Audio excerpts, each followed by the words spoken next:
Hello everyone and welcome to a 15 Azure Vault. Now I forgot to put up my talent build here, but here are my enchants and everything, and then my food buff flask and everything. And we are scaled to 392 item level for Mythic Plus testing.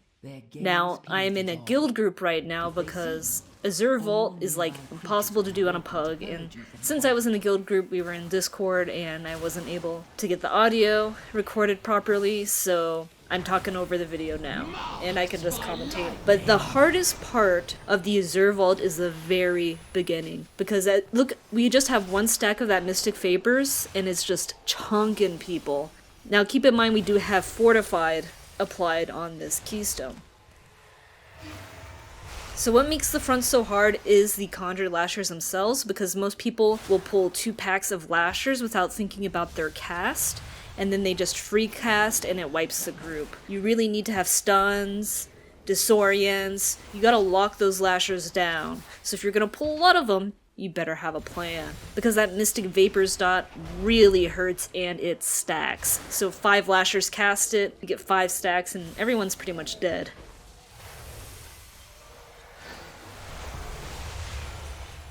But if you can get past the beginning of Azure Vault, the rest of the dungeon is not that bad.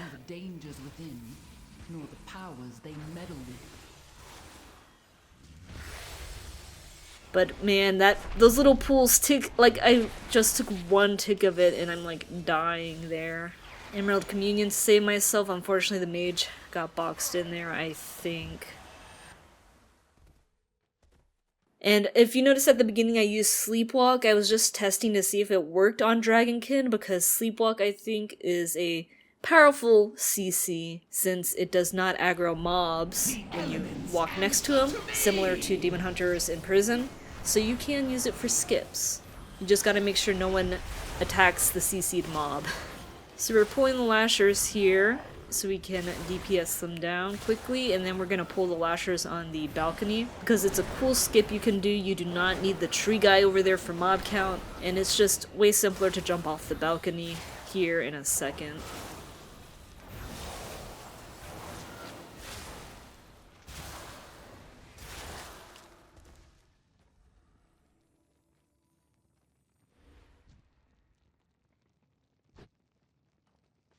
Now that Blizzard might fix this later, or they might not. I mean, I don't see why they would, except for to force you to kill that one tree, but I don't think it's a big deal. I'm pretty sure in this dungeon I used my standard build. I may have taken off the Fluttering Seedlings because I wanted the Fire Breath heal, but I'm not 100% sure.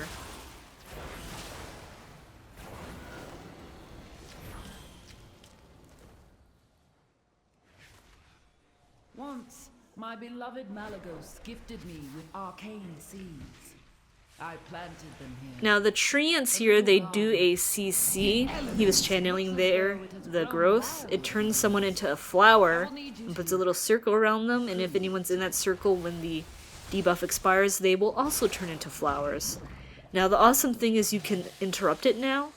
Previously you could not interrupt that cast, so that's a nice change.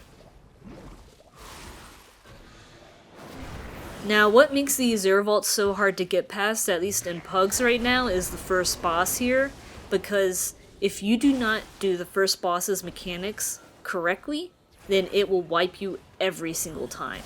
And so I think Azure Vault's gonna be a really rough key to pug, because everybody needs to do the mechanic, or it's a wipe. Now again, that's only on high keys.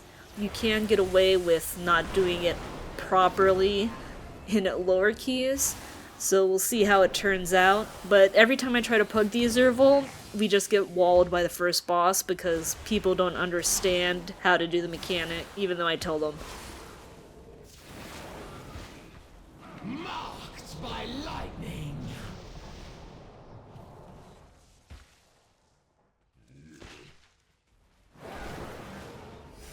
And I have a new weak aura. You see the blue bars under my feet?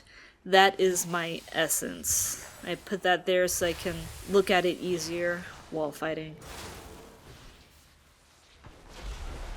Okay, so Leymor, the big thing here, as soon as the fight starts, you're gonna see a bunch of crystals are gonna spawn out in a second, those sprouts.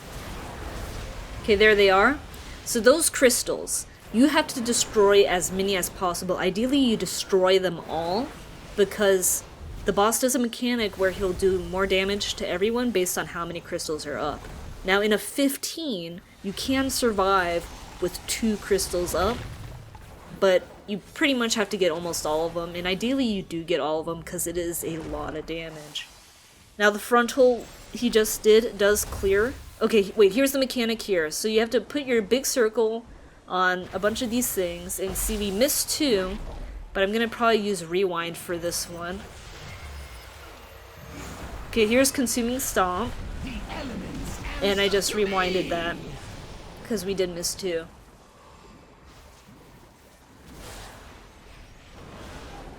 So there's a little room for error on this mechanic. But I expect in 20s, you're gonna have to get everyone.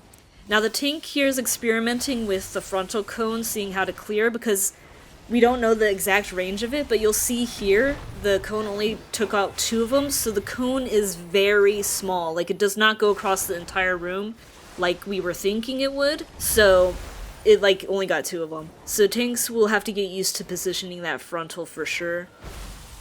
Now here we have 3 up, which is very, very bad. I'm pretty sure I told everyone to use defensives here because we're going to be taking a lot of damage. Now we managed to survive. I think Blizzard nerfed Consuming Stomp a bit because 3 sprouts before were wiping the group on a 15.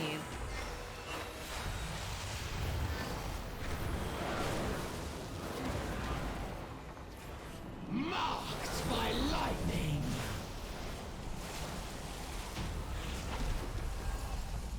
And it glitched out there showing loot for some reason when it's a Mythic Plus and the bosses don't drop loot. And we accidentally went the wrong way here, so let's cut to the right way. Okay, going down these steps you have the Shrieking Whelps now. These work a bit differently than the other ones because their circles grow big and then grow small. Now I was thinking of trying to use Sleepwalk to move one aside. I believe if you CC them, they won't trigger. So, you see there, the whelp shrieked, but it didn't go off. That's because our mage big-brained it and used his invisibility. So it got out of combat and did not trigger the ads there. So, quick thinking on his part. Now we just kill these elementals. The only thing you want to interrupt here is Waking Bane, because that is a sleep. And while it's not that bad if it goes on the DPS, if it goes on the healer, that is very bad, especially in some of these other packs we're gonna see here. And it can be deadly when combined with some other trash mechanics, so gotta interrupt that Waking Bane.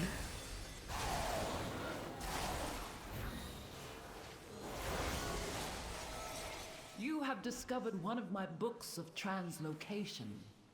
Since the majority of the vaults now, you have to kill everything on this platform, I believe, to get the book to spawn. I mean, technically you only have to kill the curators, but you might as well kill the pats for the mob count. Now, the thing about this pack here is the Rune Seal Keeper does a root, and all the arcane elementals do the sleep. So you do not want to pull him with the curator, because the curator does a thing that puts a bunch of circles on the ground, and if you get sleeped or rooted, you're dead. So we waited for the pat to turn around there. Now if you have some stuns that you can coordinate, you could pull that pack together. You just have to know that you can't let any of the Waking Banes or the roots go off. Now if you're wondering what the circle around me is, I believe it is a haste buff granted to any allies within that circle. And that's the special thing about this dungeon, is you get a random affix, or random buff I should say, when you go to these platforms. However, there is a chance to not get any buff at all. So you won't always get a buff. Now here, you'll see Condensed Frost is a buff they put on themselves. Icy Bindings, that's the root. So we don't have to interrupt Icy Bindings here because there's nothing that will kill us if the cast goes off. It's more important to interrupt Waking Bane. So we're just letting the root go off because it doesn't matter.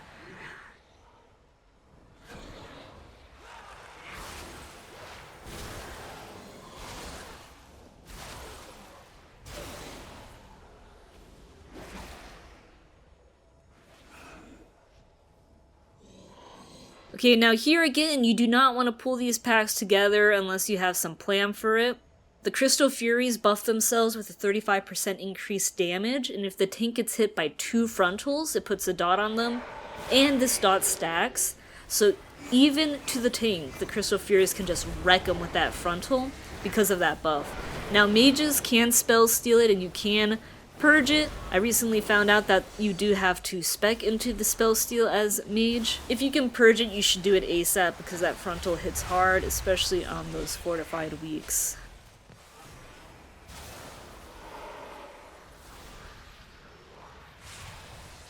Marked by lightning.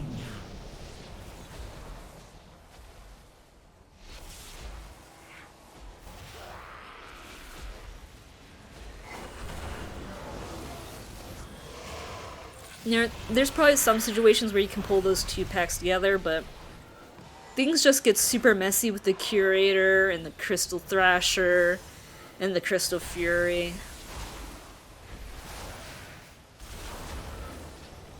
So that big circle around the Thrasher is a root. Anyone inside gets rooted. I dispelled the tank there, so he's not rooted anymore. And then it also puts dots on a bunch of people here, so you just have to spread out.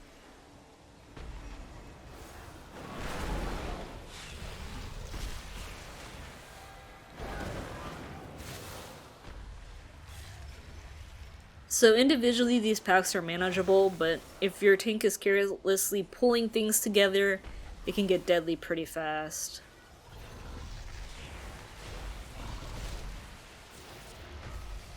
The elements answer to me.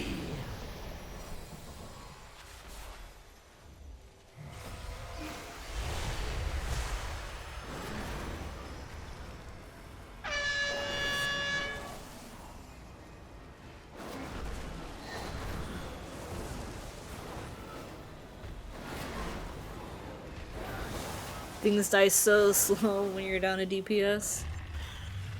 Okay, next pack, 2 Crystal Furies. This is probably one of the deadliest packs in the game because you see they both buff themselves with Arcane Fury, and then they both use the frontal. So the Demon Hunter just stunned them there, but you can see he's casting it immediately after, and they purged the buff off of him. So you didn't get to see how much damage it did there, but trust me, 2 Empowered Furies doing the frontal at the same time, even to the tank, will do massive damage. So it's really important to purge that off. Now, previously you could not stun the Crystal Furies, so I think Blizzard recently made them stunnable, because you could not do that before.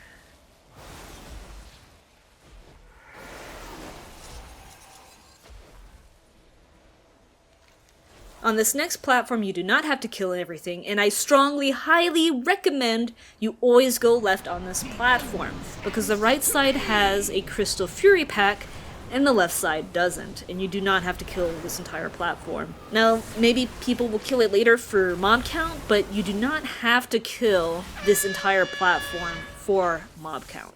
So these guys that we're fighting right now, they just do a tank thing where they push the tank back. But pretty basic, you could definitely pull these with other packs and other patrols. Now this pack, you do have to interrupt the root, because that little astral attendant does a deadly spell. He'll spawn a swirl at every player's location, and that will deal massive damage, potentially deadly damage, depending on how high of a key you're doing. So if you don't interrupt that root, everyone gets rooted in that and potentially dies. Marked by lightning.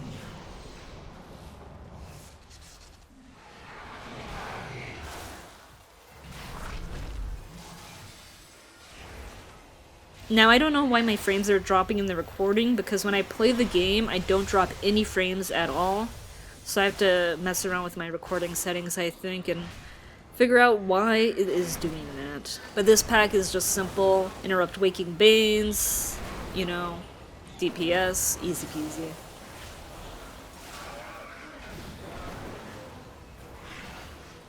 Now you just have to take the book to get to the next boss room. Now these vault guards here, they'll put a magic damage reduction buff on themselves that can be purged off, and then I think they do a frontal as well. I'm not 100% if it's just a frontal or a tank mechanic. Marked by lightning.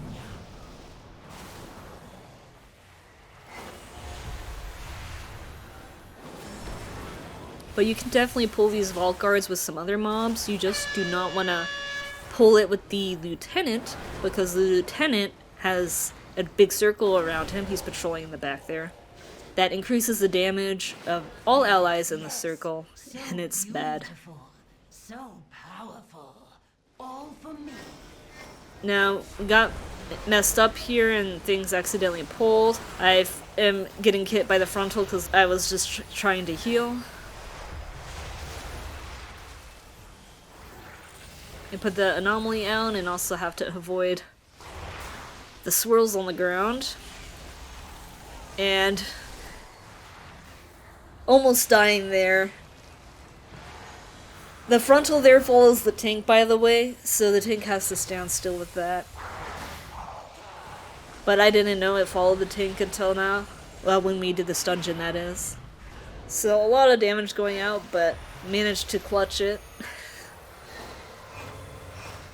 The elements answer to me.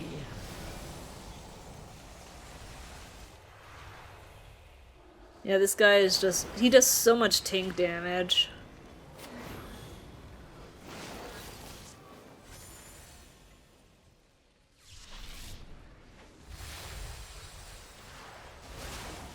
Making sure to target the Rune Seal Keeper here because of the icy bindings. There's 2 astral attendants, so if you get rooted, you're double dead. Because they do time it perfectly. They do icing bindings and then the unstable power. So it roots you right when it's coming out.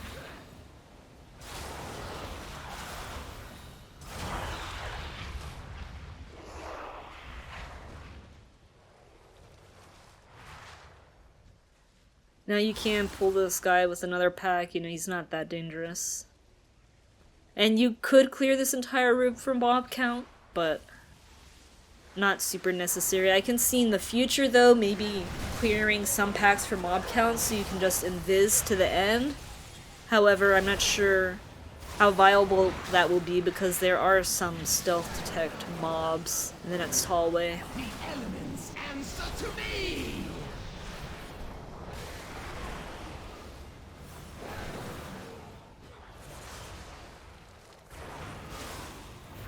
Guys, if you're interested in my weak auras or anything, they will be linked in the description below. I did export my Preservation Evoker weak auras for anyone that wants to use them, and also that Thundering one, and then I also have favorited all the add-ons that, or all the weak auras that I use. And if you're enjoying the video, make sure to leave a like and subscribe for more Preservation Evoker content, because Dragonflight's coming up really soon here. So it's gonna be a lot of fun. Now this boss is very, very simple. You know, she does the frontal orb thing, she summons an ad that you can just interrupt it and it'll get a melee range. And then occasionally she runs to the middle and starts shooting out orbs. Now this is going to be the healing intensive part, especially when you have ranged that likes to split up on opposite sides of the room, and you're an evoker with a 30-yard radius. So a fun little challenge for you as you are trying to figure out where the heck people are, almost getting hit by orbs. Oh, I don't know how that did not hit me, but I'm kinda super stressed out here because I can't figure out where anyone is. And I'm just running. That's a new mechanic they added. Whenever an ad dies, it spawns a crap ton of blue swirls in your players, so that's also very hectic. But I used Rewind there because Rewind is kind of the heal I use when I can't get to everyone and everyone's taking a ton of damage, and I kind of don't know what else I can do because if people are out of range, you can't echo them and all that. Now, those orbs, they look big and obvious, but when you're focusing on so many other mechanics, they can be quite hard to avoid.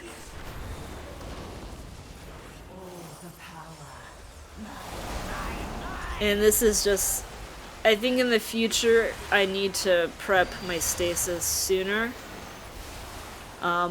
I think I accidentally used something I wasn't supposed to because my stasis got triggered earlier, and I got too close to the boss there, so I thought it was far enough away that I could still avoid the orb, but the orb basically spawned on me, and because I died to that, we wiped, sadly. Now for round 2 of the boss fight. So she summons the ad pretty fast, you know, just kill it. Also something to note, if you're a melee or a tank player, she does do a frontal cleave, so melee DPS must always be behind the boss if you don't want to get whacked, and tanks make sure not to, you know, spin her around all the time. Now I think as people get more used to this, healing this may be a bit better. It's just rough because some people are splitting, right? So like 2 DPS go on one ad and 1 DPS goes on the other ad or something, and everyone wants to hit a different ad, so it's like a balancing act here, trying to figure out where people are. I'm trying to at least keep reversion on everyone so they can get a nice heal. Ideally I would be using the Dream Breath Hot, and I just murdered myself there. Literally farming this Azure Vault key. So what happened was I got Thundering, and I was like, oh, I have to clear it, and the mage is over there, so let me go to him, and I just did not see the orb at all somehow. So I totally get carried by my guildies here. They managed to kill the boss without a healer. I felt so bad. Now to the next hallway of trash, we have the Draconid Breaker, which is going to be the biggest mob, the mob that has the most health here, and does the most damage. They will shoulder slam a random person, so I suggest making them go into a wall, just so you don't have to worry about them knocked back that much. And they have added a new mechanic to this. The Breaker does a Beastal Roar. It does AoE group-wide damage. So that's something for healers to know, is that you should prepare something for that if there are multiple Draconid Breakers pulled, or if there's a lot of damage going out. Now we're just going ahead and pulling the whole room here, because why not? The only annoying part here is the frogs, because they like to constantly jump on people. So really what you need to do is have everyone group up. Now the little swords here do apply a stacking bleed, so that's what I used my cauterizing flame on, was to dispel the bleed on the tank because he had pretty high stacks. So that's something healers need to watch out for, is that bleed on the tank. When it gets super high, it can hurt. And the frogs are just, you know, just DPS. Ideally DPS will stack up so that they all go to the same spot, but it doesn't always work out that way.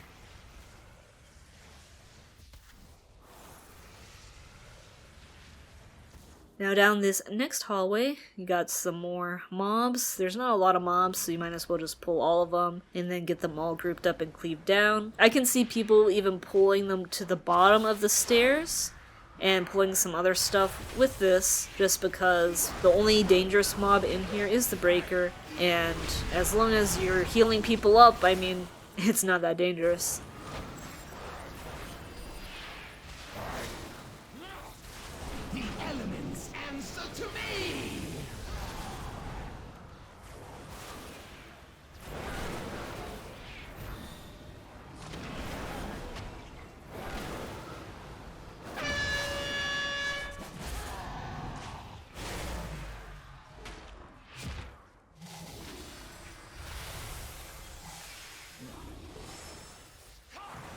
So I'm trying to get the Dream Breath on everyone.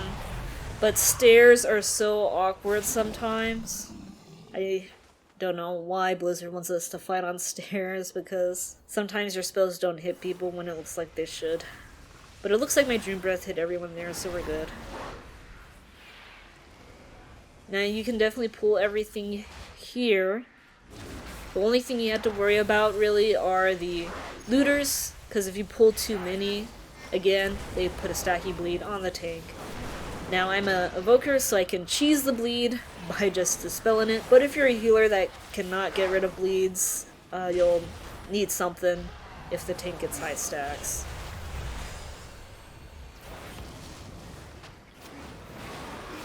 And I apologize for all these freeze frames. I'm not sure, again, what's going on with that, because I have flawless frame rate when I'm actually doing these dungeons. So it has to be something with how it's getting recorded. Those little runes, by the way, that are exploding on the ground, they polymorph you for like 45 seconds or something. So you do not want to get hit by that.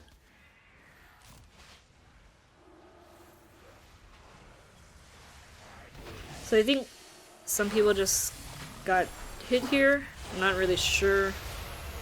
Oh, I have a bleed right now, so a Tarasek Leer was hitting me for some reason. And we wanted to test where the res, or the checkpoint is, so he released, and it is at Azureblade, so it's not that long of a walk.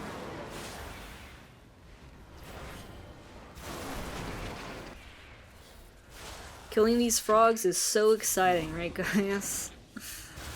So I'm gonna sleep this guy here, because I'm like, we can skip him, our count is fine, but our count won't be fine. If we killed that frog there, our count would have been perfect. So if you do the Azure Vault and pull everything, then your count will be okay. Because these breakers here give like 2 point something%, and they give a lot.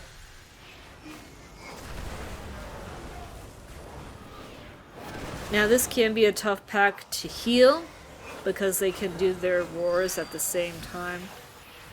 And they could charge the same person. And they can knock people off the side. So you'll want to make sure that your back is always to a wall or something here, unless you have something that can cheese knockbacks.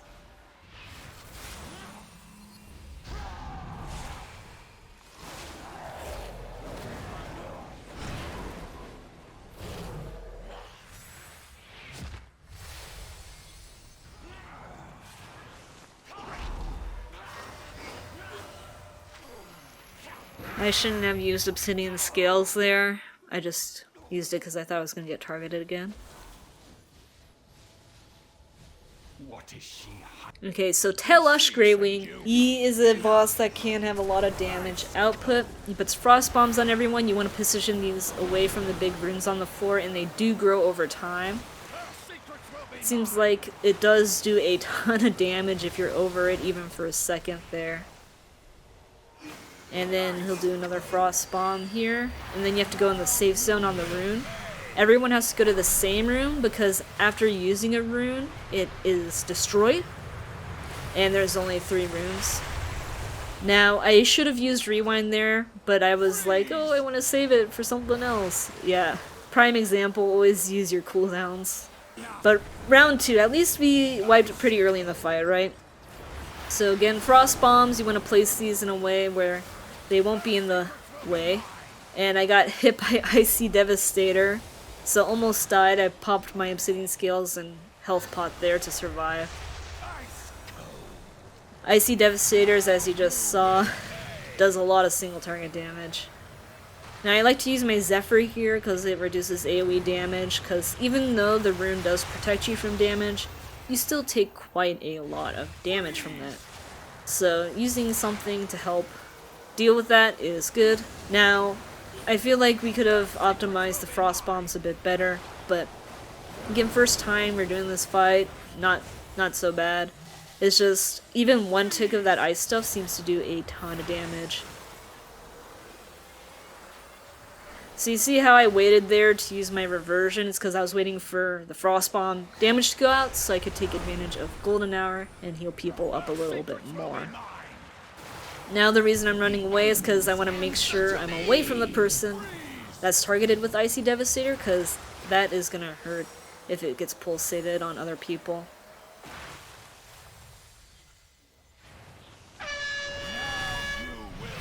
So I'm going to put Temporal Anomaly and try and get a shield on people.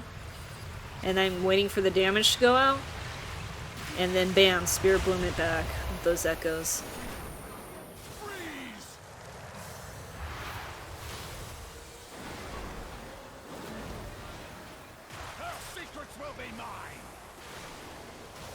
So I'm getting hit by the Icy Devastator there. and it did a lot of damage. I'm lucky that I only got hit by a few ticks of it.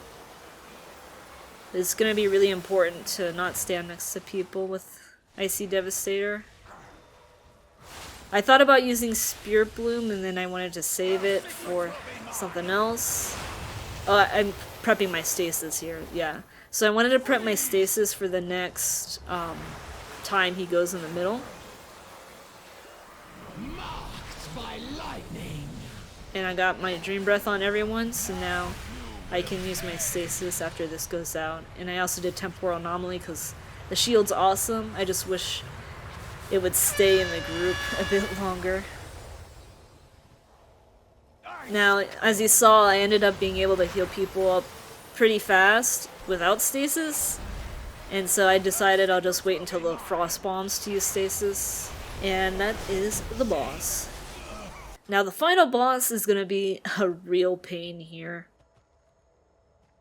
And I think this is definitely a boss you will want Lust on. He is just so annoying. Now they did make the fight a bit easier because you can dispel the slow and not give him a permanent damage buff now.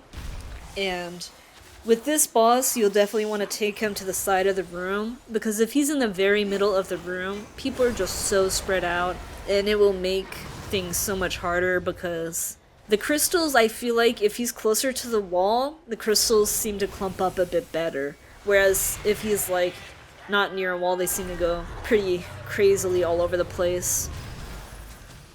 And you see how there's those arcane circles spawning around the room? Those also spawn. I think they're random locations. I don't think they're based on player locations. Okay, so when you see Unleashed Instruction, you see I used Zephyr right before it went out, and we took not that much damage from it. That is a big group-wide damage. Now, as far as I can tell, Unleashed Destruction only happens once during the fight. I don't know if that's a bug, I don't know if that's intended, so just be warned, Unleashed Destruction does a ton of group-wide damage and pushes everyone back, so make sure you're not going to get pushed into one of those orbs. So here I saw a Fracture was about to go off, and so I used Stasis to prep for the Fracture damage. And then Fracture never went off, so then I just used whatever to heal the tank. And this is kind of like a wasted stasis here, but I used it just in case that Fracture went off, because Fracture is such a bad spell. It does group-wide damage to everyone, and it puts a dot on everyone. If you see one of the crystals about to explode, you really need something ready to go.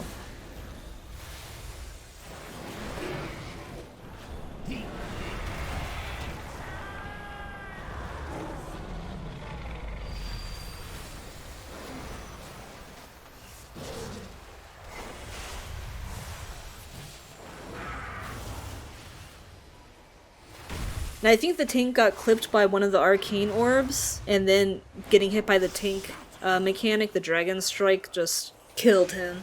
I think they upped it how much these orb thingies spawn, because it was not this bad before. Now, since this boss does so many mechanics that are like frontals and shaking crystals off, you can kind of kill him without a tank, as long as you can kind of kite him around the room.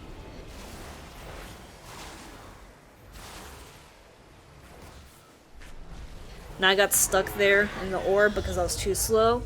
Why didn't I dispel myself? I have no idea. I should have dispelled myself. But here we are. Now they went and killed a frog up there, and there we go. Azure Vault on a 15. This is gonna be a doozy of a dungeon. And if you guys have any questions, comment below and I will answer. Thanks for watching, and stay tuned for more Preservation Evoker content.